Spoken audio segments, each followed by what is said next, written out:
ላይክ አድርጉ። እስኪ ድራማውን ስትጀምሩት ላይክ በማድረግ ጀምሩት፣ አበረታቱን። የፕሬዝዳንቱ ሚስጥሮች ከጋዜጠኛው ማስታወሻ ከቴድሮስ ተክለአረጋይ። የፕሬዝዳንቱ ሚስጥሮች ከጋዜጠኛው ማስታወሻ።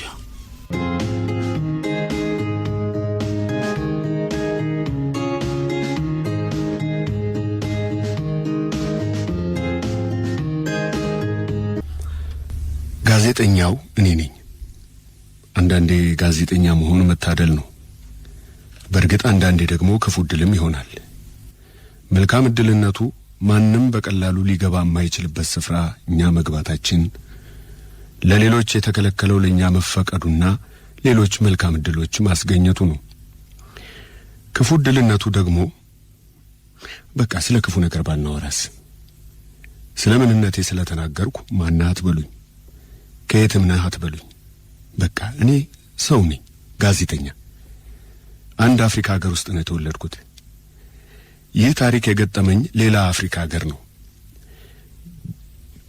ገጠመኜ ወደ እናንተ ሀገር ቋንቋ ወደ አማርኛ ሲተረጎም ደግሞ ሌላ አፍሪካ ሀገር መሆኑ ነው። ከጋዜጠኝነት መልካም ዕድሎች አንዱ ወደ ሆነው ማንም ሊገባበት ወደማይችልበት የአንድ አፍሪካ ሀገር ከተማ ፕሬዝዳንት ሳሎን ገብቻለሁ። ይቺ ከተማ በሀገሪቱ ከሚገኙት ሌሎች ከተሞች አንጻር ስትመዘን እምብዛም ሰለጠነች የምትባል አይደለችም። በሀገሪቱ ውስጥ ያሉ ጥቂት የማይባሉ ከተሞች እንኳን ከሷ የተሻሉ ናቸው። ይቺን ከተማ ከሌሎች አጎራባች ከተሞች የሚለያት ብዙ ምክንያቶች አሉ። አንደኛው ሌሎች ከተሞች የሌላቸው ፕሬዝዳንት አላት። በሀገሪቱ ውስጥ ብቸኛ ፕሬዝዳንት ያላት ከተማ እንዴት ልትሆን እንደቻለች እኔም አልጠየቅኩም፣ የነገረኝም የለም። ካሁን በፊት ከተማዋን ለ8 ዓመታት አስተዳድረው የከተማዋ ነዋሪዎች ማንነቱን ባላወቁት ሰው የተገደሉት ፕሬዝዳንት እጅግ ኃይለኛና ጨካኝ ነበሩ። እሳቸው ያሉት ነገር መፈጸም የማይችል ቢሆን እንኳን መሞከር አለበት። ህዝቡ ቁልቁል የሚወርደውን ውሃ ሽቅብ እንዲሄድ ያድርግ ቢሉ እንኳን ህዝቡ የግዱን ከቤቱ ወጥቶ መላስ ይዘይድ ቀን መሽቶ ይነጋል። የአሁኑ ፕሬዝዳንት ደግሞ በዚያን ወቅት የአንድ ወረዳ ሊቀመንበር ነበሩ።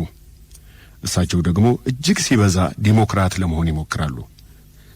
ለህዝቡ ምንም ጠቃሚ ተግባር ባይፈጽሙም ከፕሬዝዳንቱ ያጣውን ነጻነት እኚህኛው በገፍ ስለሰጡት ዝናቸው ከዚያ ወረዳ አልፎ በመላው ከተማ ለመዳረስ ብዙ ጊዜ አልወሰደበትም። ህዝቡ ምን አለ ፕሬዝዳንቱ ሞተው እኚህኛውን በመረጥናቸው ብሎ እንደተመኘ ያፉ ሰመረለትና ፕሬዝዳንቱ በሰው እጅ ተገደሉ። ማን ገደላቸው ብሎ የጠየቀ እንኳን አልነበረም። የህዝቡ ጥድፊያ የወረዳውን ሊቀመንበር የከተማዋ ፕሬዝዳንት አድርጎ መሾም ነበርና ያሰበውን በፍጥነት አደረገ። አዲሱ ፕሬዝዳንት በየትም ከተማና ሀገር የሌላ አይነት ሆኑ። ህዝቡ ያሰበውን እንዲናገር ያለ ገደብ ነጻነት ሰጡት። በድንገት ከጽሕፈት ቤታቸው ተነስተው በከተማው ውስጥ በእግራቸው መዘዋወር፣ የገበያ አዳራሾችን መጎብኘት የተለመደ ተግባራቸው ሆነ። መንገድ ላይ ያገኙትን ሰው አስቁመው አንድ ጥግ ላይ ያወራሉ። እሳቸው ብቻ ሳይሆኑ ሚስታቸውም የየትኛውም የከተማዋ ነዋሪዎች የሚሳተፉበት ማህበራዊ ህይወት ይጋራሉ፣ ማህበር ይጠጣሉ። ይህ ሁኔታቸው ግን አንዳንዶቹ በጥሩ ሲቀበሉት፣ የተወሰኑት ደግሞ እንደ ጤነኛ አልቆጠሯቸውም። ፕሬዝዳንቱ ስልጣን እንደያዙ በከተማዋ ወጪ የሚታሰብ ከጽሕፈት ቤታቸው ተነስቶ በየትኛውም የከተማዋ ነዋሪ ቤት የሚደርስ የሬዲዮ ማሰራጫ አስገጠሙ። ሬዲዮ በመንግስት ባጀት ተገዝቶ በርካሽ ዋጋ ለህዝቡ እንዲሸጥ ስላደረጉ እያንዳንዱ የከተማዋ ነዋሪ ቢያንስ አንድ ሬዲዮ አለው። ፕሬዝዳንቱ ለበዓላት እንኳን አደረሳችሁ ሲሉ ብቻ ሳይሆን ማንኛውንም ለከተማዋ የሚጠቅም መመሪያ ሲያስተላልፉ እኔን ይጠሩኝና ጣቢያውን ክፈተው ይሉኛል። ያሉትን አድርጋለሁ። ለህዝቡ የሚፈልጉትን ይናገራሉ። አንዳንዴም የማያስቅ ቀልድና ቧልት ጭምር ይናገሩበታል። በዚያች ቀን በፕሬዝዳንቱ ቢሮ የገጠመኝ ወደፊት ከሚገጥመኝ እንኳን የበለጠ ገጠመኝ ነው። በዕለቱ የከተማዋ ነዋሪ ህዝቡ ባቀረባቸው 3 ጥያቄዎች ላይ ፕሬዝዳንቱ መግለጫ ይሰጣሉ ብሎ በጉጉት እየጠበቀ ነው። ይህ አንገብጋቢ የከተማ ነዋሪ ጥያቄ መልስ እስኪሰጥበት ከዋናው ማሰራጫ የሚተላለፉትን ሙዚቃዎች እያዳመጡ ነው። በዚህ ሰዓት ደግሞ ፕሬዝዳንቱና ሚስታቸው ጽፈት ቤታቸው ውስጥ ሆነው በመግለጫውና በግል ሕይወታቸው ዙሪያ እየተወያዩ ነው። ከዚህ በኋላ እኔ ተጠርቼ ወደ ፕሬዝዳንቱ ጽፈት ቤት ስለገባው እናንተ ተከታተሉ። አቤት ክቡር ፕሬዝዳንት፣ መጥቻለሁ። ጎሽ፣ ለመሆኑ ህዝቡ ስለኔ ምን ይላል? የህዝብ የልብ ትርታ አዋቂ ናቸው ይላል። ትክክል ነው። ድሮም የዚህ ከተማ ህዝብ አስተዋይና አርቆ ሐሳቢ መሆኑን አውቃለሁ። ለዚህም ነው ምራው ስባል የፕሬዝዳንቱን ስልጣን እሺ ብዬ ተቀበልኩት። ህዝቡ ስለርሶ ያለውን አድናቆት እኮ በተደጋጋሚ በጣቢያችን አስተላልፈነዋል። አልሰሟቸውም ክቡር ፕሬዝዳንት? ሰምቻቸዋለሁ። ሰምተናቸው የለም ክብርት ሆይ። የመግለጫው ሰዓት እየደረሰ ነው። አንዳንዴ እርሶ ጽፈት ቤቶ ሆነው በሚናገሩት ቀልድ ህዝቡ ከልቡ ይስቃል። ህዝቡ እንዳይከፋው እንዲደሰት ስለምፈልግ ነው ቀልዶችን ማወራው። ለመሆኑ የሌላ አጎራባች ከተማ ነዋሪዎችስ ስለኔ ምን ይላሉ? የከተማው ነዋሪዎችማ ፕሬዝዳንቱ እንግዲህ እርሶን መሆኑ ነው ጌታዬ። ይገባኛል። አይ አንተ እንኳን ይቺን ፕሬዝዳንቱ ወደኛ ከተማ ይዛወሩልን ወይም እኛ እሳቸው ወዳሉበት ከተማ ሄደን እንድንኖር ይፍቀዱልን እያሉ በየጊዜው በሰላማዊ ሰልፍ ይጠይቃሉ። ልክ ነው። መጠየቅ አለባቸው። ለምን እንደሆነ ገባ? የዚህ ከተማ ህዝብ ከፍተኛ የዲሞክራሲ ተጠቃሚ በመሆኑ ነው። አይደለም እንዴ ክብርት ሆይ? ህዝቡ የመግለጫውን መጀመር በጉጉት እየጠበቀ ነው። ከመግለጫው በፊት አንዳንድ መብራራትና ግልጽ መሆን ያለባቸው ጉዳዮች አሉ። ግልጽ እኮ ነው። ለነዋሪው በሰጡት ዲሞክራሲ እንጂ በመልኮና በቁመናው ተማርኮ አይሆንም። መቼም ህዝቡ የፈለጉት። ተሳሳትኩ ክቡር ፕሬዝዳንት? እናንተ ጋዜጠኞች ስትባሉ እኮ መቼም ልካችሁን አታውቁትም። ተዩ ክብርት ሆይ፣ የፈለገውን መናገር መብቱ ነው። ዲሞክራሲያዊ መብቱንም ልንነካበት አይገባም። ይቅርታ ክቡር ፕሬዝዳንት። መብትህ ነው አልኩ። ይልቅ የሬዲዮ ማሰራጫዎቹ ዝግጁ ሆነዋል? አዎ ክቡር ፕሬዝዳንት። በዚህ ከተማ ብቻ ነው ወይስ በአጎራባች ከተሞችም መግለጫው ይተላለፋል? ክቡርነቶ በሰጡት ትዕዛዝ መሰረት ከፍተኛ የመንግስት በጀት ተመድቦ የሀገሪቱ መሪም መልካም ፈቃዳቸው ሆኖ በየአጎራባች ከተሞቹ የሚገኘው ማሰራጫ ጣቢያ ዛሬ ነው ስራውን የሚጀምረው። መግለጫውን የተለያዩ ከተማ ነዋሪዎችም ይሰሙታል። መቼም ሶስቱን የከተማ ነዋሪዎች ጥያቄ በመግለጫ መልክ ስመልስ በተለይ የሌሎች ከተማ ነዋሪዎች በእኔ አመራር መጎምጀታቸው አይቀርም። እርግጠኛ ነኝ በየከተማው ፕሬዝዳንቶቻቸውን ከስልጣን ለማባረር መፈንቅለ መንግስት ያካሂዳሉ ወይም ደግሞ ኬላዎችን ጥሰው ወደዚህ ከተማ ይሰደዳሉ። ጋዜጠኞችስ በቦታው ተገኝተዋል? ይመስለኛል ክቡር ፕሬዝዳንት። ይመስለኛል ሳይሆን በዚህች ደቂቃ በምድብ ቦታቸው እንዲገኙ አድርግ። እሺ ክቡር ፕሬዝዳንት። አዎን፣ ህዝቡ የኔን መግለጫ በጉጉት እየጠበቀ መሆኑን ለክቡርትነቷ ወዳጆቿ ደውለው ነግረዋታል። ትክክል ነው ክቡር ፕሬዝዳንት። ህዝቡ የእርሶን መግለጫ ለመስማት ከሰዓት በኋላ ስራውን ትቶ ወደ የቤቱ ሄዷል። እንዴ ስራህን ትተህ ወደ ቤት ሂድ ሳይባል? ለነገሩ ዲሞክራሲያዊ መብቱ ነው። አንተ ሰውዬ እንደናንተ ክቡር ፕሬዝዳንት አለ ማለት መብቷ ነው።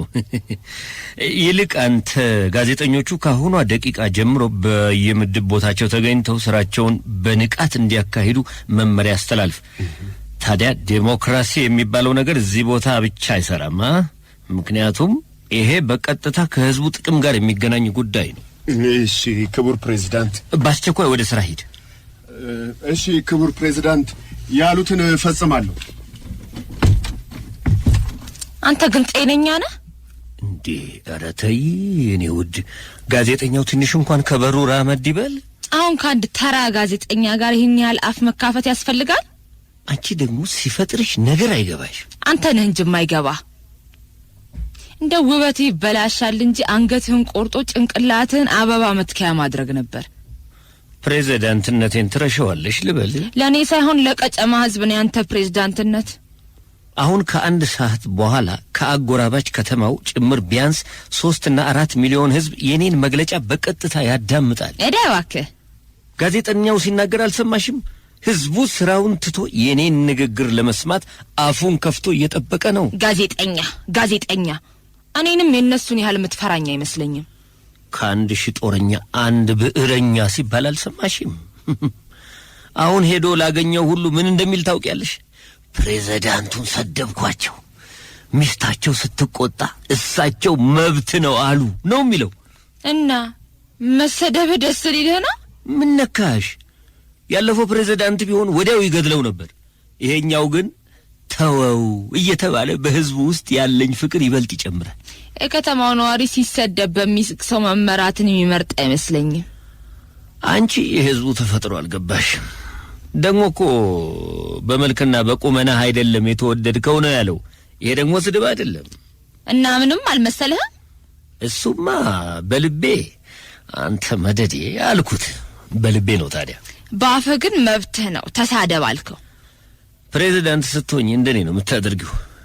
ልብሽ የፈለገውን ሳይሆን መሆን የሚችለውን ብቻ ነው የምታደርጊው።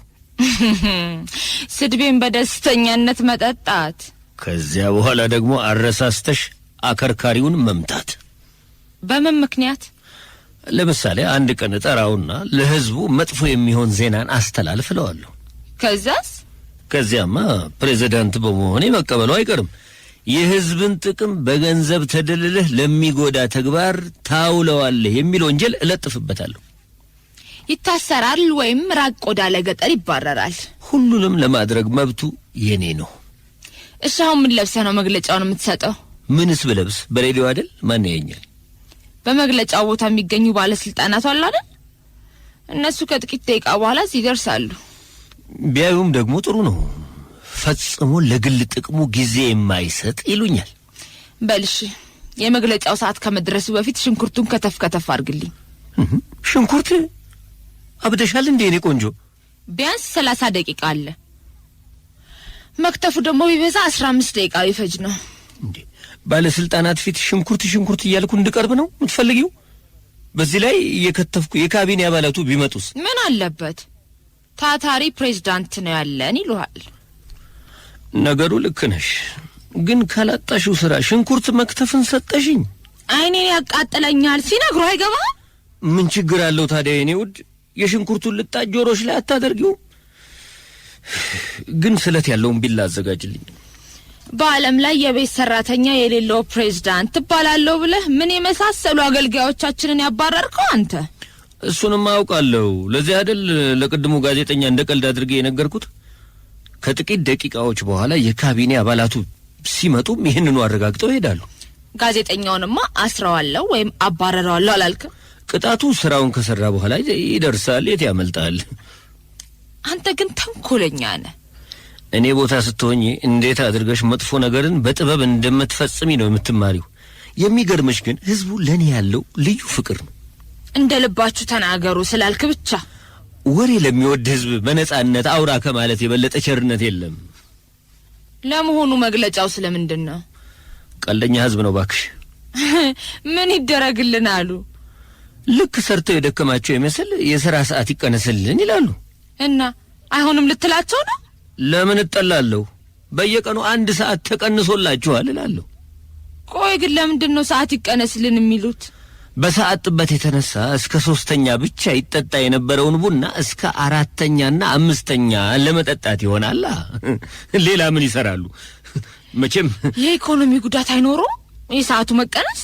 እያንዳንዱ ነዋሪ የወር ደመወዙ በቀን ለ8 ሰዓት ሰርቶ የሚከፈለው ነው። እናም በቀን 8 ሰዓት ሊሰራ ተዋውሎ 7 ሰዓት ከሰራ የ1 ሰዓት ሂሳብ ተቀንሶ ወደ ካዝና መመለስ እንዳለበት ለሥራ ሚኒስቴሩ በቃል ነግረዋለሁ። ብሩ እስከሚቀነስ ሰዓቱ ቢጨመር ነው ህዝቡ የሚመርጠው። ብራችንን ቀነሰብን ብለው የሚጮሁት እኔ ላይ ሳይሆን የሥራ ሚኒስቴሩ ላይ ነው። አንድ ነገር ቢያደርጉትስ? ለምን አያንጠለጥሉትም? እንዲያውም ከባለስልጣናቱ መካከል ካንቺም ሆነ ከኔ ጋር ምንም የስጋ ዝምድና የሌለው እሱ ብቻ ነው። እሱ ወርዶ ማንን ልታመጣ? ምን ነው ጠየቅሽኝ?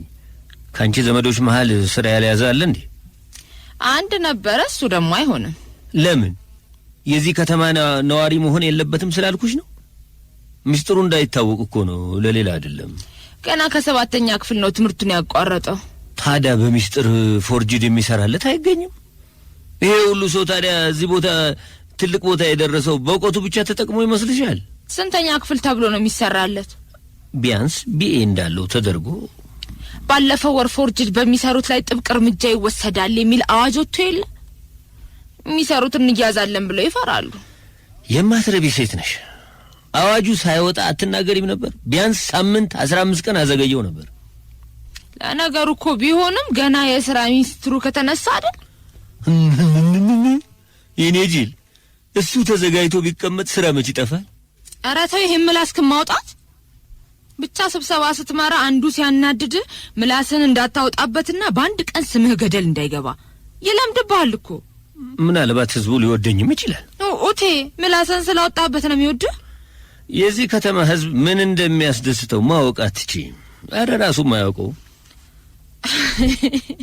ቅድም ለጋዜጠኞቹ ኃላፊ የከተማው ህዝብ አስተዋይና አርቆ አሳቢ ነው ስትል አልነበር? ታዲያ ምን ይባላል? ደግሞ ሁሉም መሪዎች በየሜዲያው ስለ ህዝቡ የሚናገሩት ልባቸው ውስጥ የሚያስቡትን ነው ብለሽ አትሳሳቺ። የልብ ትርታ ታዋቂ ያለህ የከተማው ነዋሪ እንዲህ ስትል ቢሰማ ምን ይላል? ይሄን ህዝብ አትመኚው። ነገ ጠዋት አንድ ነገር ቢያገኝብኝ አንገቴን እንደሚያንቀው አውቃለሁ። እኔ እኮ ጠባቂ ኑረን ብዬ አንተ ነህ እምቢ ያልከው። ጠባቂ ስላለሽ ከሞት አታመልጪም። ትልቁ ጉዳይ ህዝቡን አታለሽም ቢሆን እንዳይነሳ ማድረግ ነው። አንዳንድ ሰዎች የመሪነት ክብርና ሞገስ የለውም እንደሚሉ ታውቃለህ። ምን ጎደለብን ነው የሚሉት? ደግሞ ስራውን ትቶ በየገበያውና ቀበሌው ይዞራል ይለዋል። ወደኛ ህዝብ እኮ ነው ማስተዳድረው። አየሽ፣ ይሄንን ለማውራት እኮ ነው የሥራ ሰዓት ይቀነስልን የሚሉት። ህዝቡማ ወደኛ ነው።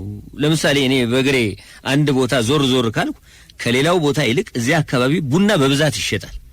እንደውም የቀድሞ ወዳጄ የነበረ አንድ ባለመደብር እባክህ በዚያ አካባቢ በብዛት ተመላለስ ብሎኛል። ለምን መሰለሽ?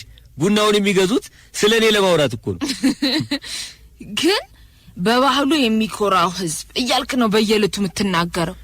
እንዳይከፋውና እንዳይነሳብን እንጂ ምን ባህል አለው ደግሞ? ባክሽ ቢላውን አምጪና ሽንኩርቱን ልክተፍ። ሱሪና አውልቅና ሽርጠህን አርጋ። የመግለጫው ሰዓት ደርሷል እኮ። እንዲያውም ከካቢኔው አባላት እንዴት አንዳቸው እንኳን አልመጡም? እና ሽንኩርቱን ማን ሊከትፈው ነው? አይኔን ያቃጥለኛል ብዬ የለ? ተይ እንጂ እኔ ውድ። ምንም ቢሆን እኮ ይሄን የሚያክል ሰፊ ከተማ ፕሬዝዳንት መሆኔን አትርሺ። እውነትም ህዝቡ የሚሆነውን ባያውቅ ነው እንጂ አንተን እንደው ምን ብሎ መረጠ? በፊት በሊቀመንበርነት በማስተዳድረው ወረዳ በየቤቱ እየዞርኩ አልነበረ ህዝቡን ምን ቸገረህ ብዬ የምጠይቀው? ታዲያ ብትጠይቃቸው ምን አረክላቸው? እነሱ ስራ አልሰራም ሳይሆን እንዴት አንድ የወረዳ ሊቀመንበር በየቤቱ እየዞረ ችግራችንን ይጠይቀናል ብለው ነው የሚገረሙት። እኔም ከዛ ህዝቡ ከፍተኛ የመናገር ጥማት እንዳለበት አመንኩ እና በየቤተ ክርስቲያናቱና መስጊዶች እየተገኘሁ አይዟችሁ ችግራችሁን በጋራ እንፈታለን አልኩ።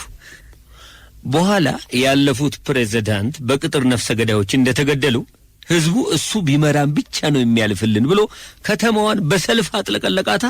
የቀድሞውን ፕሬዝዳንት ለቅጥር ነፍሰ ገዳዮች ገንዘብ ሰጥተህ ያስገደልከው አንተ እንደሆንክ እኔ እናንተ እናውቀዋለን። እና ምን ይጠበስ? በማንኛውም መንገድ የሰው ነፍስ ያጠፋ ወይም እንዲጠፋ ያስደረገ በሞት ፍርድ ይቀጣል የሚል የህግ አንቀጽ መኖሩን ታውቃለህ።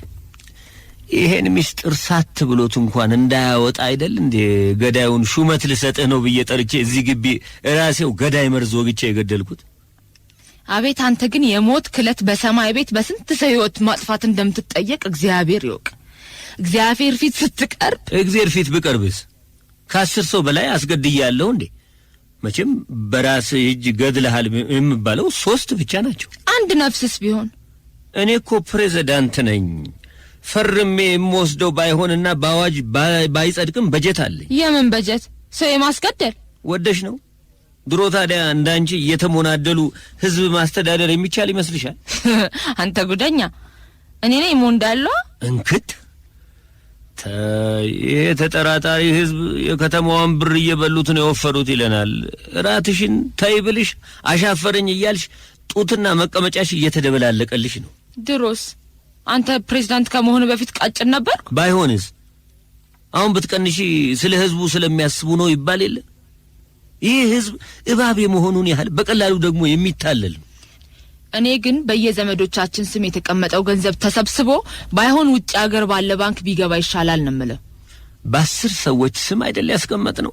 ከ10 5ቱ ቢከዱን እንኳን የ5ቱ ይበቃናል። ነጋዴ ስትሆኝ እኮ ማትረፍም መክሰርም ያለ ነው አይደለም? አንተ ረፍሱ ላይ አትምታኝ፣ እኔ ደስ አይለኝም። ባለፈው የወረዳ 7 ሊቀመንበር የነበረው ሰው በፊት መቀመጫዬ ላይ መጥቶኛል ስላልሽ አይደል ደምሰው ልክ ያስደመሰስኩት? ምን እሱ ብቻ? አየሽ፣ እንደ ጀርመን ውሾች ሚስጥር የሚያነፈነፉ እሳት የላሱ የደህንነት ሰዎች ያሉኝ። በዚህ ላይ ደግሞ የኔ ቀድሞ ወዳጆች ያንቺ ኪዳነ ምህረት ማህበርተኞችንና አብረሻቸው ቡና የምትጠጪው ወዳጆችሽ ሁሉም የወሬ ምንጮቻችን ናቸው እኮ። ብንሰማስ ምን እናደርጋለን? ሳይቀድሙን እንቀድማቸዋለና ለጉብኝት ብለን አንዱ ሀገር ሄደን በዚያው እንቀራለን። ቀድመን ደግሞ በየዘመዱ አዝማዱ ያስቀመጥነውን ብር መሰብሰባችንን እንዳንረሳ። 3 ልጆቻቸውን ውጭ ሀገር ያሸሹት እነሱም እዚህ መኖር ስለማያስቡ እና አንድ ቀን የከተማዋን ገንዘብ ዘርፈው ሊጠፉ ስላሰቡ ነው መባሉን አልነገርኩህም? ታዲያ ይሄን ያወራውን አሳድኜ ሂሳቡን አሰጥቼው የለም? ሐሳቡ ሌሎችም ጋር ሊኖር ይችላል። እሱን ማወቅ አልችልም። አንቺ እንዴ እዚሁ ካንቺ ጋር ወሬን ስሰልቅ ሰዓቱ ደርሷል። እና ታዲያ የት ልትሄድ ነው? ታይ ረፊ፣ አንቺ ጆሮዬን ረፊ። ምን ሆነሻል? እንግዲህ አጉልቀልሽን እዛ የለምድሽበት ጣያ ባልኮን ካስራ። ታዲያ ጆሮዬን እኮ አሰመምሽኝ። ሰውየው ነግሬሃለሁ እኮ አምጪው። ተይኝ፣ ጆሮዬን አምጪ ቢለው ነው እንዴ? ተልጦ የተቀመጠ ሽንኩርት አይደለም እንዴ? ምን አለ አንድ አፍታ ብትከትፊው? የሚያቃጥለው እኮ ሲከተፍ ነው። ለነገሩ የመግለጫው ሰዓት ቢያልፍ ምን ይሆናል? ሰው ከስራው በሰበብ ቀርቶ ቤቱ አይደል ያለው ይጠብቅ። የካቢኔ አባላቱ መዘግየት አይገርምሽም? ይሄን እነሱም እኮ ወሬያቸውን ሲሰልቁ ይሆናል። መንጋ ወሬኛ። ሰዓቱ ሲደርስ የጋዜጠኞቹ ኃላፊ መጥቶ ጀምር አይልህም እንዴ? ማለትም አለበት። እሱ አይደል እንዴ የቀጥታ ስርጭቱን የሚያስጀምረው? ግን እሱም ይሄን ወሬውን እያሟሟቀ ይሆናል እኮ። እኔ ግን ያልገባኝ ህዝቡ ወሬኛ ነው እያልክ የሥራ ሰዓቱን በመጨመር የወሬ ጊዜ እንዲያጣ ማድረግ ሲቻል ጭራሽ የረፍት ጊዜውን ታሰፋለታለህ። የሥራ ሚኒስቴሩ የ1 ሰዓት ተቀንሶ እንዲሰጥ መመሪያ ሊያስተላልፍና ህዝቡ በሰዓት ተተምኖ እንደሚከፈለው ሲያውቅ 8 ሰዓት መሆኑ ቀርቶ 10 እና 12 ሰዓት ካልሰራው ይላል። አይልም። እንወራረድ ቢልስ እሺ ትሉታላችሁ? ከየት መጥቶ ትርፍ ክፍያ ይሰጠዋል? ውላችን ለ8 ሰዓት ብቻ ነው እንለዋለና ይቺችን እንኳን ለኔ ተይልኝ። ደቀቅ አድርገው እንጂ እንዴ ድንሽ መሰለ። አንቺ ረፊ ጆሮዬን አንቺ ረፊ ታስቆርጭኛለሽ እጄን። ምን ሆናለሽ እቺ? መቼም የቀጨማ ከተማ ነዋሪ እዚህ ሳሎን መጥቶ ይሄን ጉድህን ቢያይ ድፍን 1 ዓመት ያወራው ነበር። እባክሽ ይሄ የአውራጃ ገዢ ነኝ፣ ፕሬዝዳንት ነኝ፣ ስራ አስኪያጅ ነኝ እያለ በከረባት እየታነቀ የሚደነፋ ሁሉ ሳሎንና መኝታ ቤቱ እንደዚህ የሚሆን ይመስልሻል? እስቲ አስቢው እንዴት እንደሚሆኑ። እውነትህን እኮ ነው አንተ። እንደው ግን ምን አለበት እነዚህ ትልልቅ የሚባሉ ሰዎች ቤታቸው ሲሆኑ የሚያወሩትንና የሚሆኑትን የሚያሳይ መሳሪያ ቢኖር። ልክ ነሽ። ለምን እኔ አልነግርሽም? እስቲ በእናትህ ንገረኝ። ባለፈው የካቢኔ ሰብሳቢውን አንድ ክርክር ያስነሳብኛል ብዬ የሰጋሁትን አጀንዳ ለሚቀጥለው እንዲያሸጋግረው ልነግረው ብዬ እቤቱ ዘው ስል አይኔ ጉድ አያሳየኝም። ምን አየ በኔ ሞት? ሚስቱን ሹሩባ እየሰራ ቅቤ ይቀባታል። ታዲያ ምን አለበት? ስለሚወዳት ሊሆን ይችላል። እሱ መሰለሽ የሚያስቀው? የተቀመጠው የተቀደደ የውስጥ ሱሪ አድርጎ ነበር። አይ የዛን ቀን እንግዲህ ከተናገርክ ተናገር። ይኸውልሽ ከዚያ እኔ ሲያይ ደንግጦ እነሳለሁ ሲል ሰራተኛዋ ለምሳ ያቀረበችውን ምን የመሰለ ዶሮ ወጥ ያን በመሰለ ሳሎን ውስጥ አያንጋልለውም መሰለሽ። ከዚያማ ሚስቱ እኔን ልትፈራ ነው እንዴ? በንዴት በግና በጥፊ ያዞረችበታ። መቼም ከሁላችንም ባለስልጣናት ሚስቶች እሷ ኃይለኛ ናት፣ ነብር። የከተማዋ ነዋሪዎች ያቀርቧቸውን 2ቱን ጥያቄዎች እኮ አልነገርከኝም። እነሱን ደግሞ ከህዝቡ እኩል ስሚያቸው። አንቺ እንዴ ይሄዋ የመግለጫው ሰዓት አልፏል ማለት ነው እንዴ? ጋዜጠኛው እየሮጠ መጣልሽ። ኧረ ሊወድቅ ነው። እና በእኔ ጥፋት ነው የቆየው? አሁን ጭቅጭቁ ይቆየን። የመግለጫውን ወረቀት አቀብኝ። የካቢኔ አባላቱ ባይመጡም ይጀምረዋለሁ። ከዚያ በእነሱ ላይ የማደርገውን እኔ ያውቃለሁ። አራ ሽንኩርት የነካበትን እጅን ታጠባው። ይሄን ካሰብሽ መጀመሪያውኑ አንቺ አትሰሪውም ነበር? አገቢኛውን ራሴ ያልወስደውም ካንቺ ጋር ምን አሟገተኝ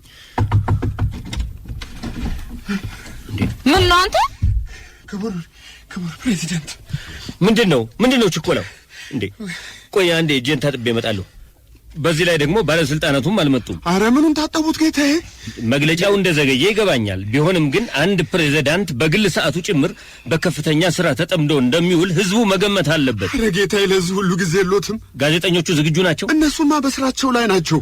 ከ5 ደቂቃ በኋላ ቀጥታ ስርጭቱ በቀጨማና በሌሎች አጎራባች ከተሞችም እንደሚጀምር መመሪያ አስተላልፍላቸው። ስርጭቱማ ቀድሞ አይደል እንደ የጀመረው? ምን እያልክ ነው? እርሶ እኮ ኖት መመሪያ ያስተላልፉት።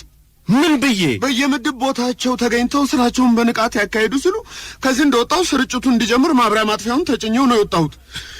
እና እስካሁን ያወራነው ሁሉ ለህዝብ ተላልፏል ነው የምትለኝ? አዎ ጌታዬ፣ ከባለቤቱ ጋር ያወሩትን ሁሉ ህዝቡ ሰምቶታል። እንዴ? እና ቆይ ህዝቡ ምን እያለ ነው? የከተማው ነዋሪዎች ያላቸውን የጦር መሳሪያ ይዘው አካባቢውን ወረውታል። ለምን? ፕሬዝዳንቱ አሁኑኑ ከስልጣን ወርደው ከዘረፉት ብር ጋር ይሰጡን እያሉ እየጠየቁ ነው። ጥሩ ነው። የካቢኔ አባላቱን አማክራቸዋል። ፈጠን ይበሉ ጌታ። የካቢኔ አባላቱም ከስልጣን መውረዶን ተስማምተውበታል። እርሶም በሚስጥር ያወሩት በስህተት ህዝቡ ጋር ደርሷል። ወይ ነዶ! ይሄ ቡዳ ህዝብ ቀደመኝ። ለካስ ባለስልጣናቱም ሲዶልቱብኝ ነው የቆዩት። ለምን እንደዚህ አይደረግም? ጋዜጠኛው ይውጣና ፕሬዝዳንቱና ሚስታቸው እስካሁን ያወሩት ሁሉ ህዝቡ ፈገግ እንዲል ለማድረግ ነው ቢልስ? ወይ አይዞህ ጉርሻ እንሰጣለን። በጣም ትክክል። ሴት ብልሃት ታውቃለች ይባላል። ያንቺ ደግሞ የተለየ ሆነ። በላሁን ፈጠን በል። አይሆንም ክቡር ፕሬዝዳንት። አይዞህ ውሩታን እንከፍላለን። ይክዱኛል ካልክ ደግሞ አሁኑን ይዘህ መሄድ ትችላለህ። አይደለም ክቡር ፕሬዝዳንት፣ የቀጥታ ስርጭቱ አሁንም ስላልተቋረጠ ዋሽና ተናገር ሲሉኝ ህዝቡ እየሰማሁት ነው። ወይ ዙሪያው ገደል። ላይክ በማድረግ ጀምሩት፣ አበረታቱን።